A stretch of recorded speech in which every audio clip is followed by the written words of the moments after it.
इयम् आकाशवाणी। सम्प्रति वार्ताः श्रूयन्ताम्।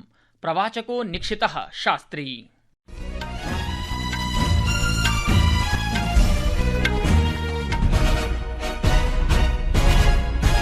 आदौ मुख्यवार्ताः।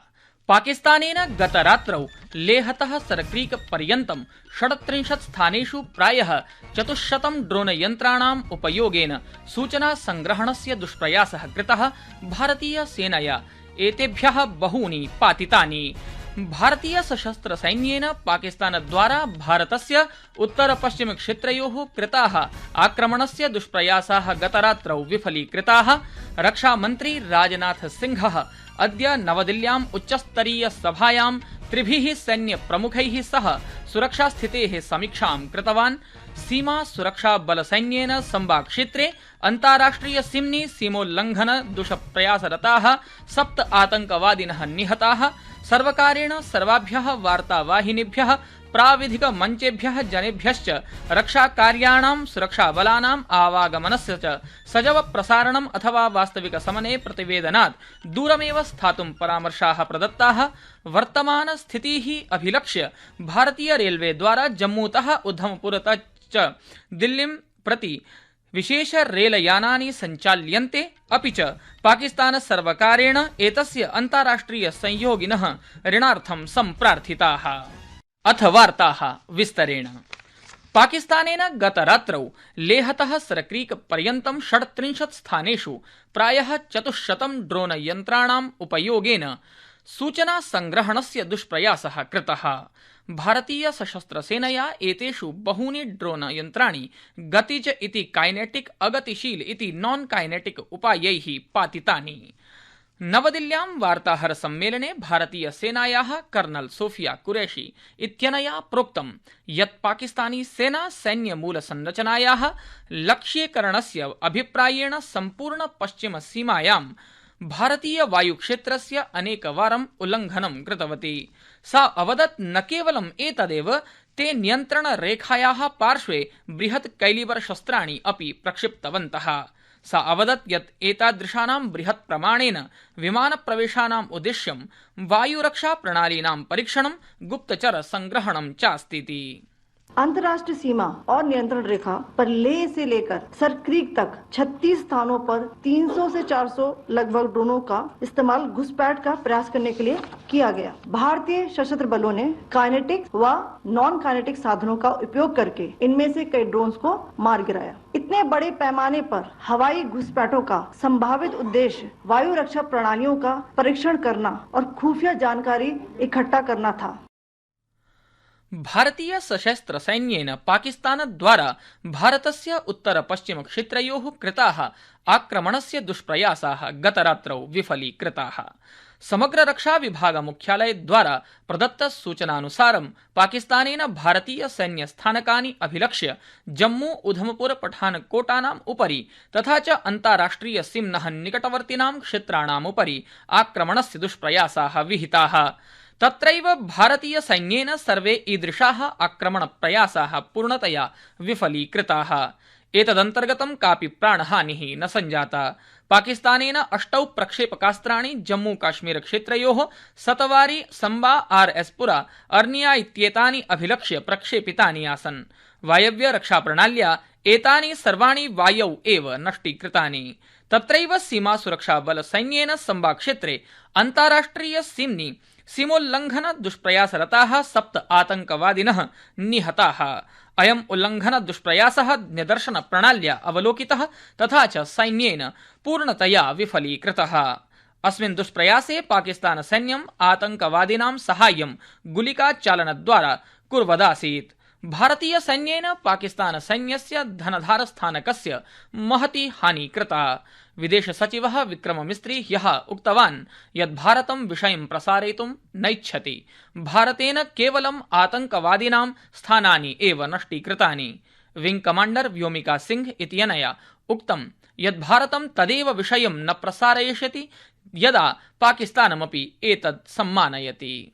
Pakistan's irresponsible behavior again came to fore. Pakistan did not close its civil airspace despite it launching a failed unprovoked drone and missile attack on 7th May at 8:30 hours in the evening. Pakistan is using civil airliners as a shield, knowing fully well that its attack on India would elicit a swift air defense response. This is not safe for the unsuspecting civil airliners, including the international flights which were flying near IB between India and Pakistan.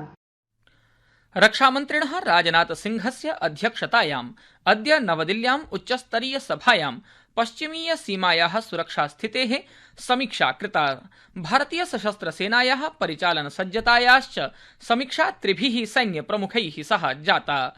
उपवेशने रक्षाप्रमुखः general Anil चौहानः, सेनाप्रमुखः general Upendra Dwivedi, air chief marshal Amarpreet सिंहः, नौसैन्यप्रमुखः admiral Dinesh के त्रिपाठीश्च उपस्थिताः आसन्। सभायां रक्षासचिवः R K. सिंहः अपि उपस्थितः आसीत्। संस्कृतवार्तायाः संस्करणमिदम् इदानीम् आकाशवाणीतः प्रसार्यते। सममेव अयं कार्यक्रमः आकाशवाण्याः अन्तर्जालपटले www.newsonair.gov.in इत्यत्र अथ न्यूज ऑन एआईआर चलदूरभाषीय तन्त्रांशे अपि उपलब्धो भविष्यति। सर्वकारेण सर्वाभ्यः वार्तावाहिनीभ्यः प्राविधिक मञ्चेभ्यश्च जनेभ्यः रक्षाकार्याणां सुरक्षाबलानाम् आवागमनस्य च सजव प्रसारणात् अथवा वास्तविक समये प्रतिवेदनात् दूरमेव स्थातुं परामर्शाः प्रदत्ताः।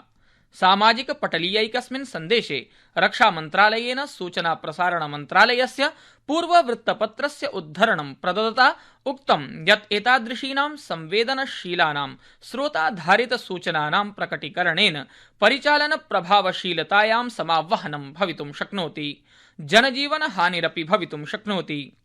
मन्त्रालयेन कारगिल युद्धं 26-11 आक्रमणं, कन्धारापहरणं चेत्यादीनां पूर्वघटनानाम् उल्लेखं कुर्वता एतत् समापृष्टम्।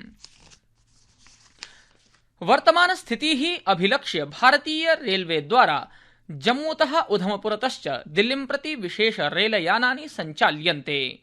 रेलयानसङ्ख्या 046112 यस्मिन् 12 अनारक्षिताः तथा च 12 आरक्षिताश्च कोशाः वर्तन्ते। अद्य प्रातः पादोनदशवादने जम्मूतः प्राचलत्, तत्रैव पादोनैकवादने उधमपुरतः वन्दे भारत यानस्य अपि व्यवस्था आसीत्। अद्य सायं 7 एकम् आरक्षितयानं जम्मूतः प्रचलिष्यति। पाकिस्तान सर्वकारेण एतस्य अन्ताराष्ट्रिय सहयोगिनः सम्प्रार्थिताः यत् ते इतोपि अधिकं ऋणं पाकिस्तानाय यच्छन्तु, यतो हि पाकिस्ताने महती हानिः सञ्जाता अस्ति। पाकिस्तान सर्वकारस्य वाणिज्य विभागः सामाजिक सञ्चारपटले एकस्य सन्देशस्य माध्यमेन एतद् लिखितवान् यत् वयम् अन्ताराष्ट्रिय सहयोगिनः सम्प्रार्थयामः यदस्माकं वित्तीयापणम् अपि निरन्तरं क्षीणताम् उपयाति, तथा च अत्र आक्रमणकारणेनपि हानिर्जायते, अतः भवन्तः अस्माकं सहायतां कुर्वन्तु इति। देशे आवश्यक प्रणालीनां सेवानां च सुचारु सञ्चालनं सुनिश्चेतुं प्रशासनं सर्वविध प्रयत्नान् करोति। राष्ट्रिय सुरक्षया सम्बद्धाः सद्य एव घटितानां घटनाक्रमाणाम् आलोके राष्ट्रिय सज्जतायै अन्तर्मन्त्रालयीय समन्वयाय च विभिन्नैः मन्त्रालयैः विभागैश्च पदक्षेपाः उत्थापयन्ते। दिल्ली विमानस्थानकात् प्रचल्यमानाः 38 विमानसेवाः निरस्तीकृताः। एतासु 4 अन्ताराष्ट्रिय प्रापणसेवाः, 5 अन्ताराष्ट्रिय प्रस्थानसेवाः, 63 प्राप्तेः गृहसेवाः, 66 प्रस्थानगृहसेवाश्च सन्ति। भारतस्य दृष्टिकोणेन आतंकवादस्य निवारणाय अन्ताराष्ट्रिय समुदायानां सशक्तं समर्थनं प्राप्तम् अस्ति, यतः सः ऑपरेशन सिन्दूर इत्यस्य आरम्भं कृतवान् इति। अमेरिका, यूके, इस्राएल, सऊदी अरब, कतर, यूएई इत्यादयः देशाः भारतस्य स्थितिं समर्थितवन्तः। यूरोपीय संघस्य 27 सदस्यदेशाश्च एकीकृतं दृढं च वक्तव्यं प्रकाशितवन्तः। अमेरिकीय राष्ट्रपतिः डोनाल्ड ट्रम्पः भारतेन सह एकतां प्रकटितवान्, आतंकवादस्य निवारणे तस्य सार्वभौमाधिकारस्य पुष्टिं कृतवान् इति वार्ताः।